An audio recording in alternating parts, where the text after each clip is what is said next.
আসসালামু আলাইকুম। সংবাদে আপনাদের সবাইকে স্বাগতম জানাচ্ছি আমি নুসরাত। শুরুতেই সংবাদ শিরোনাম। জানা গেল মজুতবা খামেনির সর্বশেষ শারীরিক অবস্থা। যেভাবে ইরানের সবচেয়ে শক্তিশালী অস্ত্রে পরিণত হয়েছে হরমুজ প্রণালী। যুদ্ধবিরতি চাইলে আমাদের অধিকারগুলো মানতে হবে, ইরানি স্পিকার। হরমুজে ফেলে রাখা মাইন নিজেরাই এখন খুঁজে পাচ্ছে না ইরান। দর্শক, এতক্ষণ শুনছিলেন সংবাদ শিরোনাম। এখন বিস্তারিত। আপনি যদি ইসরায়েলের ধ্বংস চেয়ে থাকেন তাহলে চ্যানেলটি সাবস্ক্রাইব করে দিবেন এবং ভিডিওতে লাইক করে আপনার মূল্যবান মতামত কমেন্টে লিখে জানিয়ে দিবেন। এখন বিস্তারিত। ইসরায়েল ও মার্কিন বাহিনীর যৌথ বিমান হামলায় ইরানের নতুন সর্বোচ্চ নেতা মোজতবা খামেনির মুখমণ্ডল ও পা গুরুতরভাবে আঘাতপ্রাপ্ত হয়েছে। এসব থেকে সেরে উঠতে এখনও তিনি চিকিৎসাধীন রয়েছেন। তার ঘনিষ্ঠজনের বরাত দিয়ে এই তথ্য নিশ্চিত করেছে রয়টার্স। সূত্রগুলো জানিয়েছে, হামলায় খামেনির মুখমণ্ডল বিকৃত হয়েছে, সেই সঙ্গে তার একটি পা বা উভয় পাই গুরুতর জখম হয়েছে। নাম প্রকাশে অনিচ্ছুক একজন বলেছেন, ৫৬ বছর বয়সী মোজতবা খামেনি তার ক্ষত থেকে সেরে উঠছেন। মানসিকভাবে তিনি তীক্ষ্ণ আছেন। সূত্রের দুজন ঘনিষ্ঠজন বলেছেন, অডিও কনফারেন্সের মাধ্যমে মোজতবা খামেনি সিনিয়র কর্মকর্তাদের সঙ্গে বৈঠক করছেন এবং প্রধান প্রধান ইস্যু নিয়ে সিদ্ধান্ত গ্রহণ প্রক্রিয়ায় যুক্ত থাকছেন। এসব ইস্যুর মধ্যে চলমান যুদ্ধ এবং ওয়াশিংটনের সঙ্গে বৈঠকের বিষয়টিও রয়েছে। এদিকে আজ শনিবার ইসলামাবাদে ইরান ও যুক্তরাষ্ট্রের শান্তি আলোচনা অনুষ্ঠিত হতে যাচ্ছে। এমন উচ্চ পর্যায়ের আলোচনার প্রেক্ষাপটে সিদ্ধান্ত নিতে মোজতবা খামেনির শরীর স্বাস্থ্য কতটা উপযুক্ত তা নিয়ে প্রশ্ন উঠেছে। মোজতবার ঘনিষ্ঠ মহলের ভাষ্যে গত কয়েক সপ্তাহের মধ্যে তার শারীরিক অবস্থার সবচেয়ে বিশদ বর্ণনা পাওয়া গেছে। তবে রয়টার্স এসব ভাষ্য নিরপেক্ষভাবে যাচাই করতে পারেনি বলে জানিয়েছে।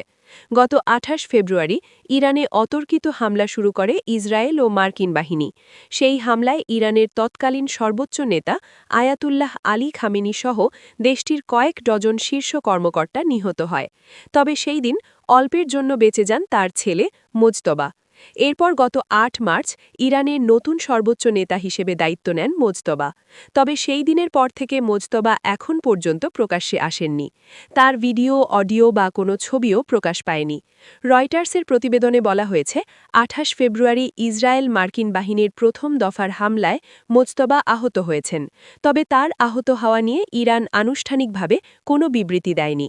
গত ১৩ মার্চ যুক্তরাষ্ট্রের প্রতিরক্ষামন্ত্রী পিট হেগজেথ বলেন, মোজতবা খামেনি আহত হয়েছেন, সম্ভবত তিনি পঙ্গু হয়েছেন। মার্কিন গোয়েন্দা মূল্যায়নের সঙ্গে পরিচিত একটি সূত্র রয়টার্সকে বলেছে, ধারণা করা হচ্ছে মোজতবা খামেনি একটি পা হারিয়েছেন। তবে মোজতবার শারীরিক অবস্থা নিয়ে মন্তব্য করতে রাজি হয়নি মার্কিন গোয়েন্দা সংস্থা সিআইএ। ইরান, যুক্তরাষ্ট্র ও ইসরায়েলের মধ্যে ৪০ দিনের সংঘর্ষের পর একটি গুরুত্বপূর্ণ বিষয় পরিষ্কার হয়েছে।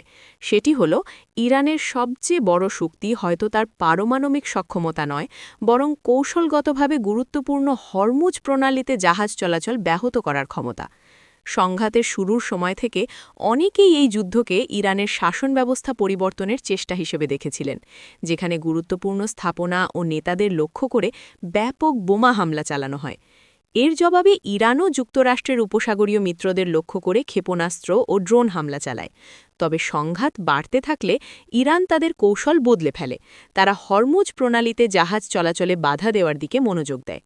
হরমুজ প্রণালী হল একটি অত্যন্ত গুরুত্বপূর্ণ সংকীর্ণ জলপথ, যা পারস্য উপসাগরকে ওমান উপসাগর ও আরব সাগরের সঙ্গে যুক্ত করে।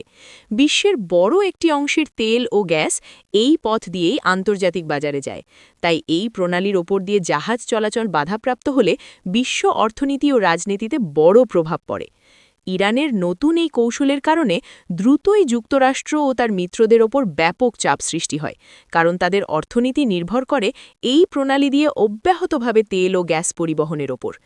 ইসলামিক রেভলিউশনারি গার্ড কোরের আইআরজিসির কর্মকর্তারা বুঝেছেন যে এই গুরুত্বপূর্ণ সংকীর্ণ পথটি নিয়ন্ত্রণ করতে পারলে প্রচলিত সামরিক সংঘাতের চেয়ে বেশি কৌশলগত সুবিধা পাওয়া যাবে। বিশ্বের জ্বালানি সরবরাহকে হুমকির মুখে ফেলে ওয়াশিংটনকে তাদের কৌশল পুনর্বিবেচনা করতে বাধ্য করেছে ইরান।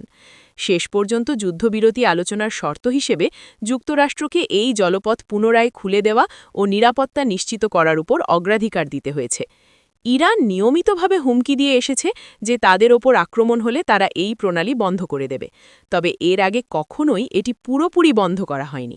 এমনকি ১৯৮০ থেকে ১৯৮৮ সালের ইরান-ইরাক যুদ্ধের সময় যখন তেলবাহী জাহাজে হামলা হয়েছিল, তখনও এই প্রণালী পুরোপুরি বন্ধ করা হয়নি। বর্তমানে ইরানের কিছু সামরিক কমান্ডার ও কর্মকর্তারা এই প্রণালীতে নিয়ন্ত্রণ আরোপ করে ভবিষ্যতে কিভাবে ব্যবহার করা যায় তা নিয়ে আলোচনা করছেন। ইরানের পার্লামেন্ট, বিশেষ করে ন্যাশনাল সিকিউরিটি কমিশন, ইতোমধ্যে এই প্রণালী দিয়ে চলাচলকারী জাহাজগুলোর ওপর শুল্ক আরোপের একটি খসড়া প্রস্তাব দিয়েছে। ইরানের এক পার্লামেন্ট সদস্য প্রস্তাব করেছেন প্রতি ৩ ব্যারেল তেলের জন্য $1 করে চার্জ আরোপ করা যেতে পারে। বিজয়ের চিত্র। ইরানের রাষ্ট্রীয় গণমাধ্যম যুদ্ধবিরতির পর বিজয়ের একটি চিত্র তুলে ধরে। কুয়েতে অবস্থিত ইরানি দূতাবাস থেকে ইরানের প্রয়াত সর্বোচ্চ নেতা আয়াতুল্লাহ আলী খামেনিকে নিয়ে একটি ভিডিও প্রকাশ করা হয়, যার শিরোনাম ছিল যখন আল্লাহর সাহায্যে সফলতা ও বিজয় অর্জিত হয়। এটি ইরানের ভেতরে প্রচারিত সেই বার্তাকেই তুলে ধরে যেখানে বলা হচ্ছে যে দেশটি বিদেশি চাপকে সফলভাবে প্রতিরোধ করতে পেরেছে। আইআরজিসির ঘনিষ্ঠ ফার্স নিউজ বলেছে, ইরানের যুদ্ধবিরতি পরিকল্পনায় নিষেধাজ্ঞা তুলে নেওয়া, যুদ্ধের ক্ষতিপূরণ দেওয়া আর মার্কিন সেনা প্রত্যাহার কথা বলা আছে। ইরানের শীর্ষ কর্মকর্তারাও একই ধরনের বক্তব্য দিয়েছেন।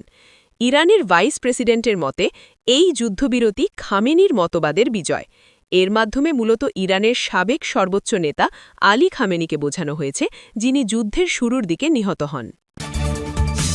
ইরানের পার্লামেন্ট স্পিকার মোহাম্মদ বাগের গালিবাফ বলেছেন, যুক্তরাষ্ট্র যদি কোনো চুক্তি করতে চায় তবে তাকে অবশ্যই ইরানের অধিকারগুলো মেনে নিতে হবে। পাকিস্তানে মার্কিন আলোচকদের সঙ্গে বৈঠকের উদ্দেশ্যে ইসলামাবাদে পৌঁছানোর পর তিনি এই মন্তব্য করেন। ইরানের সরকারি বার্তা সংস্থা IRNNANA এর বরাতে এক প্রতিবেদনে এ তথ্য জানিয়েছে আল জাজিরা। ইরানি প্রতিনিধি দলের এই নেতা সাংবাদিকদের জানান, ইরান সদিচ্ছা নিয়েই ইসলামাবাদে এসেছে, তবে যুক্তরাষ্ট্রের ওপর তাদের আস্থা নেই। তিনি আরও উল্লেখ করেন, অতীতের আলোচনায় দুই পক্ষের মধ্যে করা প্রতিশ্রুতি পূরণে ওয়াশিংটনের ব্যর্থতাই এই অবিশ্বাসের মূল কারণ।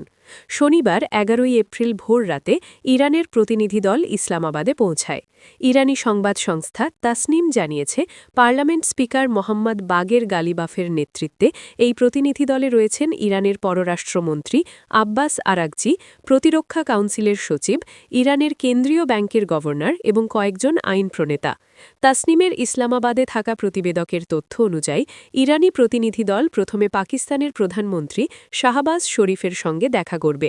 প্রসঙ্গত, যুদ্ধবিরতি নিয়ে আলোচনার জন্য ইরান ও যুক্তরাষ্ট্রের প্রতিনিধি দল আজ শনিবার বৈঠকে বসছে। বৈঠকটি পাকিস্তানের রাজধানী ইসলামাবাদের সেরেনা হোটেলে অনুষ্ঠিত হবে। হরমুজ প্রণালীতে এরা নিজেই মাইন পেতেছিল, কিন্তু এখন সেই মাইনগুলো কোথায় আছে তা খুঁজে বের করতে পারছে না। মাইন সরানোর সক্ষমতাও নেই তাদের। মার্কিন কর্মকর্তারা এই তথ্য জানিয়েছেন। এই কারণেই ট্রাম্প প্রশাসনের বারবার চাপ দেওয়ার পরও ইরান প্রণালীতে জাহাজ চলাচল দ্রুত বাড়াতে পারছে না। এই জটিলতা এখন ইসলামাবাদে চলমান শান্তি আলোচনাকেও কঠিন করে তুলছে। গত মাসে যুক্তরাষ্ট্র ও ইসরায়েল ইরানের বিরুদ্ধে যুদ্ধ শুরু করার পরপরই ইরান ছোট নৌকা ব্যবহার করে হরমুজ প্রণালীতে মাইন পাতে। এই মাইন এবং ড্রোন ও ক্ষেপণাস্ত্র হামলার হুমকিতে তেল ট্যাঙ্কার সহ অন্যান্য জাহাজ চলাচল প্রায় বন্ধ হয়ে যায়। এতে জ্বালানির দাম বেড়ে যায় এবং ইরান আলোচনায় শক্ত অবস্থানে চলে আসে। মার্কিন কর্মকর্তারা জানাচ্ছেন, ইরান অগোছালোভাবে মাইন পেতেছিল। কোথায় কোথায় মাইন রাখা হয়েছে তার পুরো হিসাব রাখা হয়নি। আবার কিছু মাইন এমনভাবে রাখা হয়েছিল যেগুলো সরে যেতে পারে। ফলে এখন সব মাইনের অবস্থান নিশ্চিতভাবে জানা সম্ভব হচ্ছে না। স্থলমাইনের মতোই সমুদ্রে মাইন সরানো অনেক কঠিন। শুধু ইরান নয়, যুক্তরাষ্ট্রের নৌবাহিনীরও দ্রুত মাইন সরানোর শক্তিশালী সক্ষমতা নেই। মঙ্গলবার এক সামাজিক মাধ্যমের পোস্টে ট্রাম্প বলেন, ২ সপ্তাহের যুদ্ধবিরতি কার্যকর হবে কেবল হরমুজ প্রণালী সম্পূর্ণ তাৎক্ষণিক ও নিরাপদভাবে খুলে দেওয়ার শর্তে। বুধবার ইরানের পররাষ্ট্রমন্ত্রী আব্বাস আরাগাচি বলেন, প্রণালী যান চলাচলের জন্য খুলে দেওয়া হবে, তবে কারিগরি সীমাবদ্ধতা মাথায় রেখে। মার্কিন কর্মকর্তারা বলছেন এই কারিগরি সীমাবদ্ধতা বলতে আরাগাচি মূলত মাইন খুঁজে না পাওয়া ও সরাতে না পারার কথাই বুঝিয়েছেন। আরাগাচি এখন ইসলামাবাদের জেডি ভ্যান্সের সাথে বৈঠকে আছেন। হরমুজ প্রণালী কতটা দ্রুত নিরাপদ করা যাবে সেই প্রশ্নটি আলোচনার গুরুত্বপূর্ণ বিষয় হয়ে উঠবে বলে ধারণা করা হচ্ছে। আপনি যদি আমাদের চ্যানেলে নতুন হয়ে থাকেন তাহলে চ্যানেলটি সাবস্ক্রাইব করে দিন।